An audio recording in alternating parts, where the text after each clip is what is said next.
Saya berhak melakukan pelaporan dan saya berhak mendapatkan keadilan dari ketidakadilan yang saya rasakan.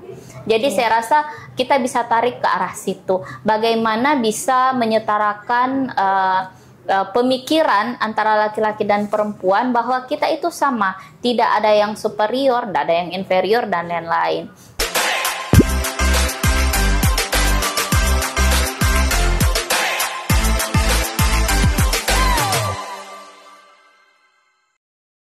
Nah Kak, apa sih menurut Kakak peran feminisme dalam mencapai kesetaraan gender dan khususnya dalam hal mencegah pelecehan seksual di kampus? Oke, baik. Peran feminisme untuk mencapai kesetaraan gender di lingkungan kampus dalam ranah pencegahan kekerasan seksual saya rasa sangat penting. Kita bisa membuka khasanah pemikiran, wawasan teman-teman perempuan untuk bisa teredukasi terkait hak-haknya. Bukan berarti membangkang, tidak, tetapi menyadari haknya bahwa dia setara dengan teman laki-laki. Nah, kalau teman laki-laki bisa jadi ketua kelas, perempuan juga bisa. Semua pekerjaan yang bisa dilakukan oleh laki-laki, perempuan pun bisa, sebatas tidak mengganggu kodratinya, saya rasa. Nah, kalau kita berbicara feminisme dalam kasus kekerasan seksual, ini ada kaitannya dengan femisida. Jadi mungkin teman-teman sudah pernah dengar terkait femisida? Belum Kak, kalau saya sendiri belum. Femisida. Jadi femisida ini merupakan tindak kekerasan, bahkan bisa sampai ke kategori pembunuhan, tapi lebih sering ke arah pembunuhan yang objeknya itu adalah perempuan. Jadi femisida ini merupakan kejahatan yang memfokuskan korbannya adalah perempuan. Jadi ini perbedaan. Jadi ada sudut pandang bahwa korban adalah perempuan. Ini disebut sebagai femisida. Ini sudah diakui secara internasional. Tindak pidana kategori femisida ini. Jadi objek dari kekerasan bahkan pembunuhan itu adalah perempuan. Ini disebut sebagai femisida. Nah, karena apa? Karena perempuan selalu dianggap tidak berdaya, tidak berdaya, kemudian sebagai objek, sehingga pemikiran-pemikiran ini yang harus dirubah. Apalagi kita sebagai orang Timur ini sangat melekat yang namanya budaya patriarki. Ini yang betul-betul saya tidak mendiskreditkan peran laki-laki sebagai pemimpin, imam, dan lain-lain, tetapi tidak juga melakukan pengkungkungan terhadap peran perempuan sejujurnya. Sekarang kalau kita lihat semua ranah pekerjaan, bahkan sampai buruh pun ada perempuan sanggup, penebang pohon ada perempuan. Semua pekerjaan yang dilakukan oleh perempuan bisa dilakukan laki-laki. Semua pekerjaan yang dilakukan oleh laki-laki ini bisa dilakukan perempuan. Tetapi tidak semua pekerjaan yang bisa dilakukan laki-laki tidak bisa. Semua pekerjaan yang dilakukan oleh perempuan belum tentu laki-laki bisa melakukan. Melahirkan tidak bisa, menyusui tidak bisa, menstruasi juga tidak bisa. Jadi 3 kodrat perempuan kan, menstruasi, menyusui, dan melahirkan. Tetapi kalau saya rasa membesarkan anak itu tanggung jawab bersama, bukan tanggung jawab dari pihak perempuan, ya, itu tanggung jawab bersama. Jadi kayak misalnya pola-pola patriarki ini yang harus kita ubah melalui edukasi terkait perkembangan dan teori-teori feminisme. Saya rasa ini sangat penting untuk bagaimana membuat generasi kita sadar bahwa kesetaraan ini harus hadir. Kesetaraan ini harus hadir supaya perempuan tidak lagi menjadi objek ke depannya, tidak lagi menjadi target dari femisida ini. Karena apa? Kita mendidik perempuan-perempuan yang ada saat ini sehingga 20 tahun ke depan dia akan mengedukasi anak-anaknya, memberikan kesadaran kepada anak-anaknya bahwa kita ini sama. Mencari pasangan pun seperti itu. Bagaimana cara bisa jadi perempuan yang sudah teredukasi dan paham terkait kesetaraan, saya rasa dia akan memilih pasangan yang bisa mensupport dia. Betul. Ya, saya rasa makanya saya bilang apa pentingnya pendidikan terkait feminisme terhadap perempuan, saya rasa penting sekali. Karena ini akan membuka wawasan pemikiran kepada kaum perempuan bahwa perempuan itu tidak terkungkung di wilayah domestik saja. Perempuan bisa melakukan banyak hal tanpa menghindari kodratnya. Ingat, feminisme ini sangat baik selama kita tidak kebablasan. Saya rasa seperti itu. Karena ini kalau misalnya sudah teredukasi seperti ini, saya rasa kita akan memiliki kesadaran-kesadaran terkait bagaimana kekerasan seksual. Kekerasan seksual ini kan biasa karena perempuan seringkali dijadikan objek. Jadi kalau kita teredukasi terkait itu, teori-teori feminisme, aliran-aliran ini, feminisme ini kan akan mengedukasi perempuan sehingga dia bisa membentengi dirinya sendiri, sadar akan hak-haknya supaya tidak diperlakukan sewenang-wenang. Selain itu, yang paling penting sekali, dia bisa menjadi agent of control, agent of dia bisa menghadirkan perubahan-perubahan dan bisa mengedukasi lingkungan terdekatnya bahwa hak perempuan itu sama dengan hak laki-laki. Jadi jangan mendiskreditkan perempuan. Nah, laki-laki pun saya rasa penting untuk memahami terkait kesetaraan supaya tidak memiliki pemikiran bahwa saya adalah superior, saya yang mengontrol, saya yang mengatur. Nah, jadi terkait sebenarnya edukasi ini tidak hanya kita fokuskan kepada perempuan harusnya, tetapi laki-laki juga, karena kita budaya Timur ini sangat kental dengan budaya-budaya patriarki. Oh ya Kak, memang hak-hak perempuan khususnya di dunia akademik itu apa saja? Mungkin banyak teman mitra mahasiswa yang kayak belum tahu nih kayak hak-haknya apa, jadi kayak tidak bisa untuk melindungi haknya itu. Mungkin bisa jelaskan. Kalau dalam dunia akademik, semua hak yang dimiliki laki-laki itu juga dimiliki oleh teman-teman perempuan. Baik kategori dosen, pegawai, mahasiswa, sivitas akademika, cleaning service, security, saya rasa semua sama. Untuk kategori akademik, hak yang dimiliki oleh laki-laki itu juga dimiliki oleh perempuan. Saya rasa sama. Karena kita berbicara tentang lingkungan profesional secara akademik. Berbeda kalau kita berbicara ke ruang domestik. Itu kan akan berbeda saya rasa. Tapi kalau kita berbicara tentang profesional akademik, semua hak laki-laki sama dan setara dengan hak perempuan. Jadi di luar dari lingkungan domestik, semua hak laki-laki sama dengan perempuan ya Kak. Jadi kita bisa memperjuangkan sepenuhnya tentang hak-hak kita teman-teman. Nah nih Kak, menurut Kakak nih bagaimana feminisme dapat membantu dalam meningkatkan perlindungan terhadap perempuan di lingkungan akademik Kak? Bagaimana ajaran feminisme bisa membantu meningkatkan atmosfer akademik dalam perlindungan. Saya rasa bisa sangat berpengaruh sehingga prospek-prospek terkait hal-hal yang sifatnya strategis tidak hanya diperuntukkan untuk laki-laki, tetapi juga untuk perempuan. Jadi saya rasa tidak mendiskreditkan teman laki-laki, karena saya pun selalu berpikir bahwa kita ini sama, sehingga mari bersaing secara sehat. Baik teman-teman mahasiswa, sering saya bahasakan, jangan melihat perempuan atau laki-laki, tetapi silahkan bersaing secara sehat.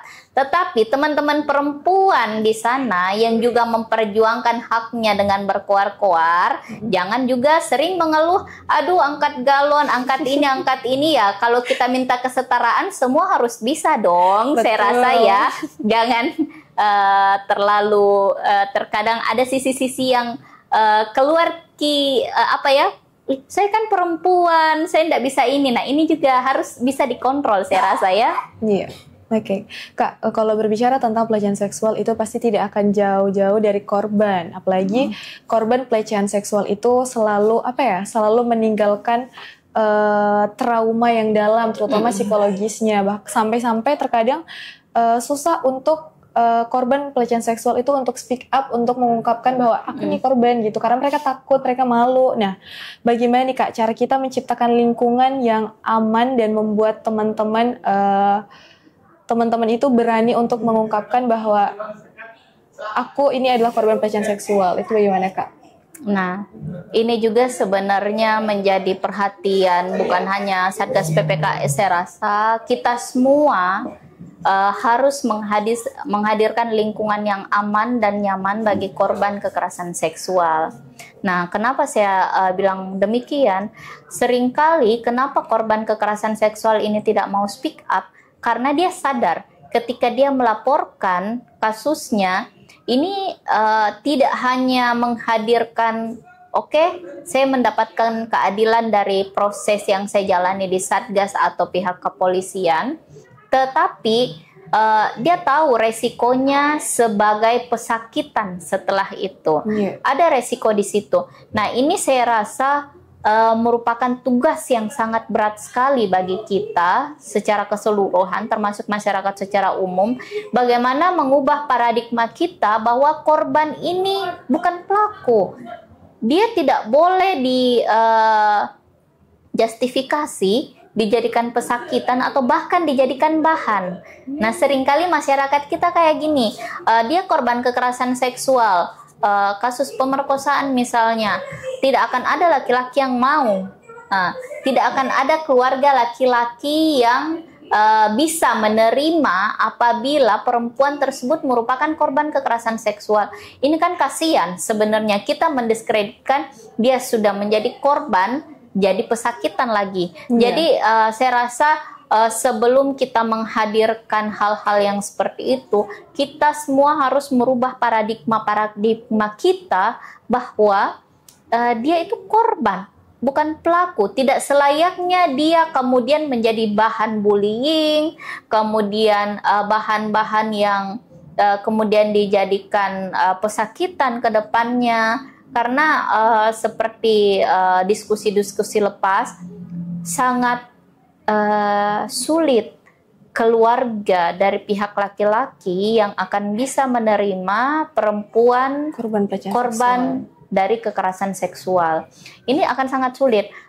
Ibaratnya tanda kutip, mungkin keluarganya akan bilang masih banyak perempuan lain. Padahal sebenarnya dia ini korban. Dia tidak ingin berada di situasi itu. Tetapi paradigma masyarakat kita yang tidak akan bisa menerima posisi mereka sebagai korban kekerasan seksual.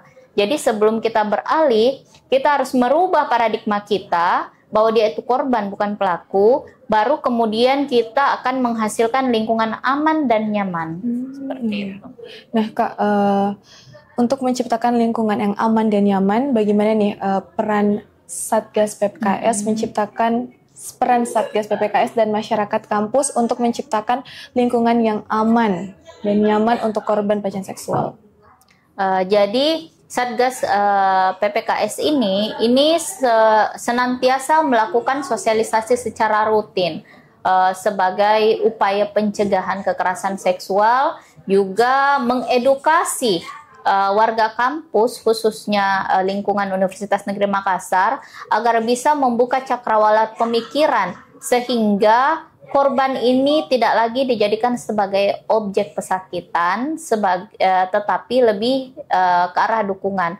Tetapi sejujurnya untuk kasus-kasus yang belum terblow up media itu biasanya korbannya itu safe terkait identitas dan lain-lain, itu akan disimpan secara aman di Satgas, sehingga biasanya lingkungannya tidak tahu bahwa dia adalah korban kekerasan seksual. Nah, jadi tetapi untuk kasus-kasus yang mungkin terlanjur terpublis sebelum sampai ke Satgas, mungkin sudah terpublis duluan, ini bagaimana kita bisa mengedukasi lingkungannya bahwa jangan dijustifikasi, dia adalah korban, dia harus kita dukung, dan bahkan kita ibaratnya bangga karena dia bisa speak up bahwa saya adalah korban kekerasan seksual dan saya tidak ingin kejadian ini terulang ke orang lain, ke perempuan lain, ke laki-laki lain, karena korban tidak hanya perempuan ya, ke korban-korban lain. Seperti itu.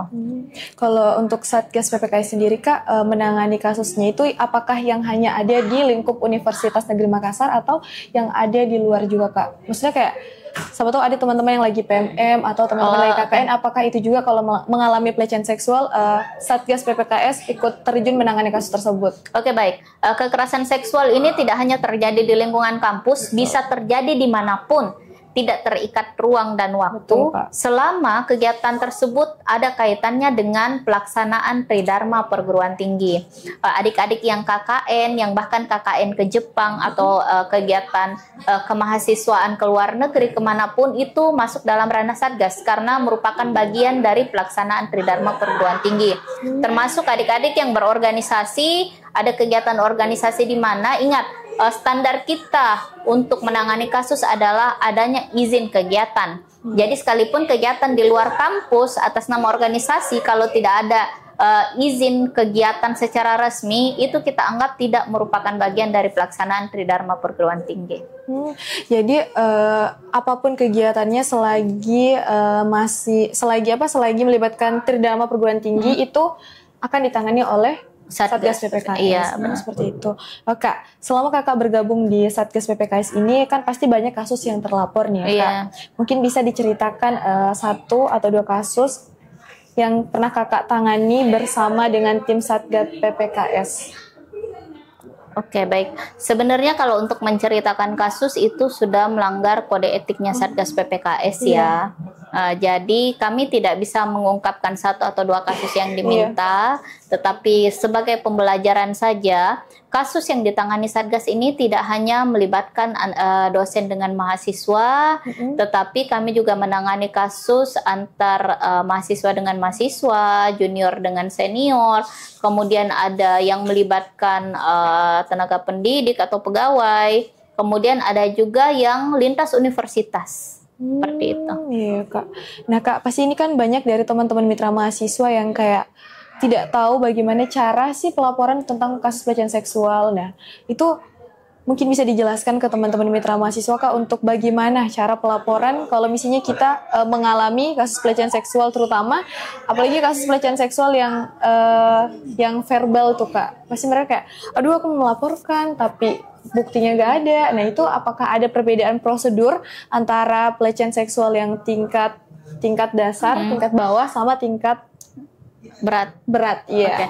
Baik. Jadi kekerasan seksual kategori ringan, sedang atau berat ini bisa dilaporkan melalui kanal pengaduan Satgas PPKS atau apabila saya sebenarnya ragu mau melaporkan atau tidak, itu mungkin bisa berkonsultasi dulu melalui WhatsApp Satgas PPKS yang tertera di Instagram, ataupun fast respon mungkin bisa melalui chat via Instagram.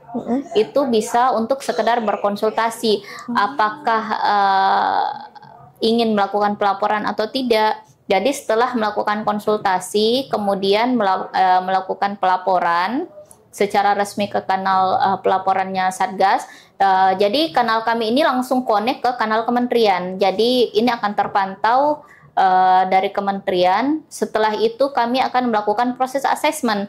Proses asesmen ini akan mengkategorikan apakah itu masuk ranah Satgas atau tidak, apakah itu masuk kategori ringan, sedang atau berat. Seperti itu, baru kemudian lanjut ke proses pemeriksaan dan persidangan. Oke. Jadi kalau misalnya teman-teman masih mau untuk konsul menanyakan apakah ini bentuk pelecehan atau tidaknya, bisa dengan DM ya, Kak ya? Iya. IG-nya Satgas PPKS. Nah, Kak, selain Satgas PPKS nih, Kak, yang ada di Universitas Negeri Makassar atau di lingkup kampus, itu apa saja sih lembaga atau layanan yang bisa menjadi tempat teman-teman mitra mahasiswa melaporkan terkait kasus pelecehan seksual? Oke, kalau untuk melaporkan kasus kekerasan seksual ini hanya di Satgas PPKS. Tetapi kalau untuk pendampingan kita punya UPTBK, bimbingan konseling, ada juga pusat layanan psikologi dan beberapa kerjasama lain. Jadi selain kalau di lingkup fakultas ya, Kak, itu ada tidak? Karena mungkin kalau untuk teman-teman mitra mahasiswa yang dari misalnya kan UNM ini punya beberapa beberapa kampus, iya. Apalagi yang kayak di misalnya di Parepare atau di Bone, itu kan jauh, Kak, itu bagaimana? Iya, baik. Jadi untuk saat ini Satgas PPKS hanya ada di tingkat universitas. Jadi cuma ada satu Satgas PPKS UNM yang sebenarnya sekarang sudah beralih menjadi Satgas PPKPT. Jadi ya, jadi berdasarkan nomenklatur baru bulan lalu itu sudah ada edaran resmi Satgas PPKS ini kan pencegahan dan penanganan kekerasan seksual. Ini berubah nomenklatur menjadi Satgas PPKPT, yaitu pencegahan dan penanganan kekerasan di lingkungan perguruan tinggi. Sehingga ruang lingkup dari Satgas ini tidak hanya mencakup kekerasan seksual saja, jadi sudah masuk dalam kategori bullying, kekerasan fisik, intoleran itu sudah masuk dalam ranah Satgas PPKPT. Hanya saja kami masih menunggu untuk sosialisasi resmi terkait Satgas PPKPT ini. Jadi ada perubahan nomenklatur, perluasan kewenangan dari Satgas PPKS. Apakah nanti kedepannya Kak untuk di setiap fakultas itu akan ditempatkan perwakilan dari Satgas PPKS? Karena kan mengingat unit-unitnya Universitas Negeri Makassar itu tidak terletak semua di Makassar. Benar. Jadi itu mungkin akan menjadi kajian kami di tahun depan bagaimana nomenklatur ini. Karena sejujurnya apabila kita berbicara tentang aturan cuma ada satu Satgas. Itu pun di tingkat universitas. Tapi tidak menutup kemungkinan akan ada perpanjangan tangan, tapi hanya sebagai perpanjangan tangan. Tapi untuk upaya penanganan dan pencegahan itu tetap di tingkat universitas. Jadi mungkin kalau tingkat fakultas tidak menutup kemungkinan, tapi hanya sampai ranah konsultasi saya rasa. Karena yang memiliki kewenangan untuk menerima laporan dan penanganan itu hanya ada di tingkat universitas. Jadi untuk saat ini Satgas PPKS itu cuma ada di Pinisi ya Kak? Iya, benar.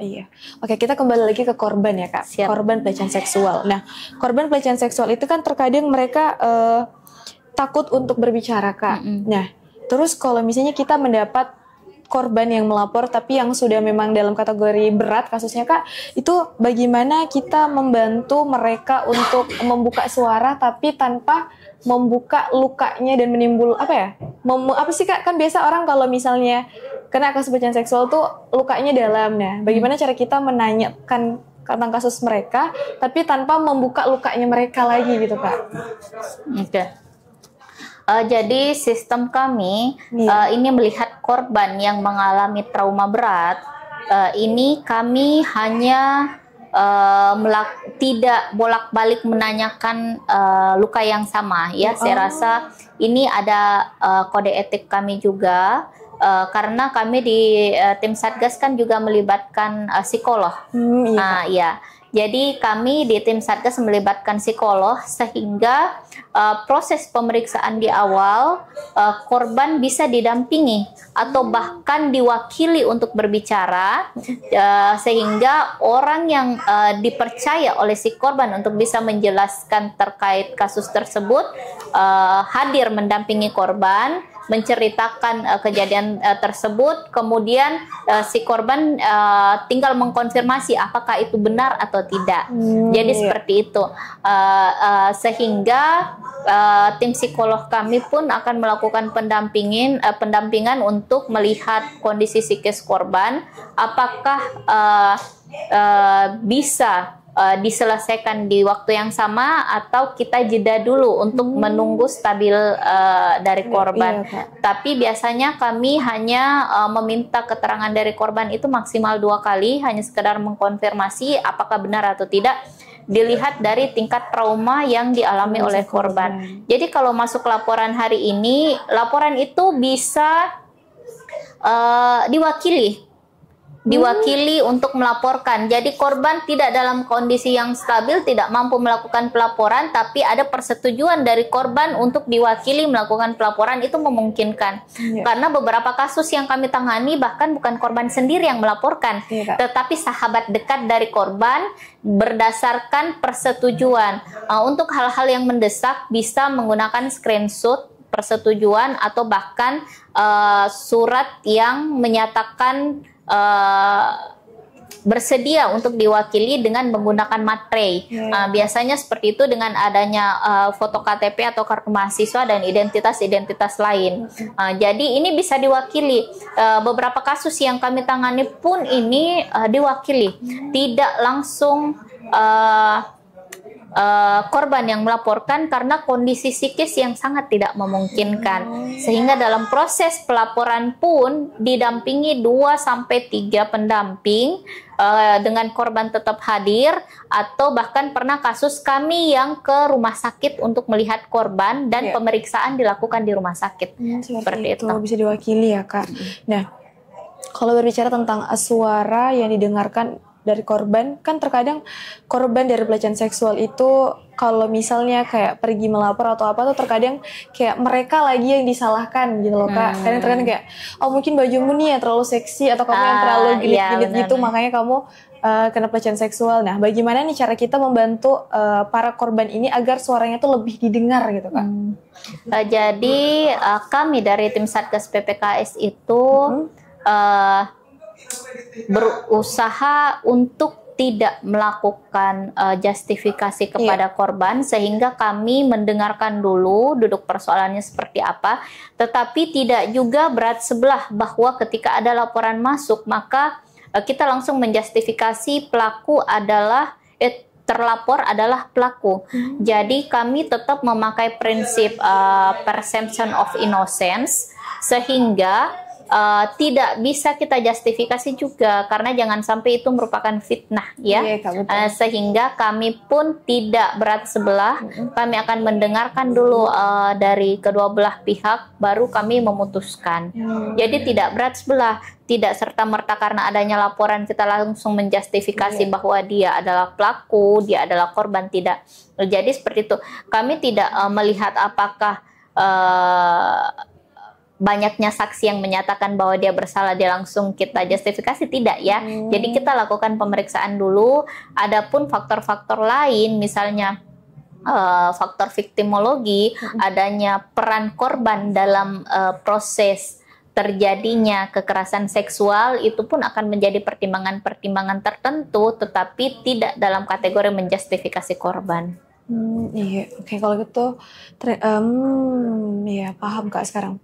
Nah terus Kak, bagaimana nih mendengarkan dan memberi suara kepada korban bisa mendorong perubahan di kebijakan kampus? Baik, jadi saya rasa speak up dari korban yang pastinya speak up senyap ya. Karena kami dari Satgas pun memiliki kewajiban untuk bisa merahasiakan data diri korban, sehingga kami hanya menyampaikan ke pimpinan. Satgas kan hanya memberikan rekomendasi ke rektor, keputusan tetap ada di rektor. Sehingga kami menyampaikan ke rektor bahwa ada rekomendasi seperti ini, ada kasus yang masuk seperti ini, jadi kedepannya mungkin sebagai contoh misalnya ada kejadian kekerasan seksual di sini dengan kondisi seperti ini, sehingga kami menyimpulkan harus ada penambahan CCTV atau misalnya ruangan harus transparan supaya sebagai upaya pencegahan kekerasan seksual ke depannya. Jadi kami akan mengambil berbagai macam masukan yang kemudian akan disampaikan kepada pimpinan untuk sebagai upaya pencegahan kekerasan seksual ke depannya. Seperti itu, oke Kak. Apa langkah-langkah yang bisa diambil Kak oleh kampus untuk memastikan bahwa suara korban itu didengar dan dihargai? Saya rasa dengan hadirnya rekomendasi Satgas PPKS yang kemudian sangat direspon positif oleh rektor kita. Jadi Bapak Rektor kita ini memberikan respon yang sangat positif terhadap kasus-kasus yang ada, dan memberikan perhatian yang lebih saya rasa terhadap kasus kekerasan seksual yang terjadi di lingkungan kampus, dengan menghadirkan surat keputusan yang sejauh ini sangat berpihak kepada kepentingan korban. Jadi saya rasa pihak kampus, dalam hal ini pimpinan perguruan tinggi, dalam menghadirkan surat keputusan yang berdasarkan rekomendasi Satgas ini sangat bernilai positif bagi korban dan sebagai upaya pencegahan dan upaya-upaya pemahaman kepada warga kampus bahwa kekerasan seksual ini harus menjadi perhatian kita bersama untuk menghadirkan suasana yang nyaman dan aman dan kampus merdeka dari kekerasan seksual. Iya. Terakhir nih Kak, ada yang mau Kakak sampaikan untuk teman-teman di luar sana yang masih takut untuk melaporkan tindak kekerasan seksual. Mungkin ada sedikit wejangan untuk mereka kayak lebih berani lagi untuk speak up begitu. Oke. Jadi buat teman-teman yang mengalami kasus kekerasan seksual harus berani speak up karena bisa jadi karena speak up-nya kita merupakan salah satu orang yang menghargai diri kita sendiri.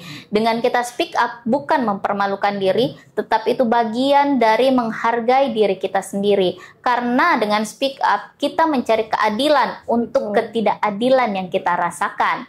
Nah, buat teman-teman yang mengalami kekerasan seksual, jangan ragu untuk menghadirkan Satgas PPKS di tengah-tengah kalian. Baik sebatas konsultasi awal, misalnya apabila ragu silahkan konsultasi ke kami, dan apabila sudah mantap silahkan melakukan pelaporan agar kami bisa melakukan tindakan-tindakan selanjutnya sehingga mudah-mudahan bisa menghadirkan setidaknya rasa adil untuk ketidakadilan yang sudah hadir bagi korban. Iya, betul banget teman-teman mitra mahasiswa, tidak perlu takut untuk melaporkan tindak kekerasan pelecehan seksual karena itu bukan sesuatu hal yang memalukan.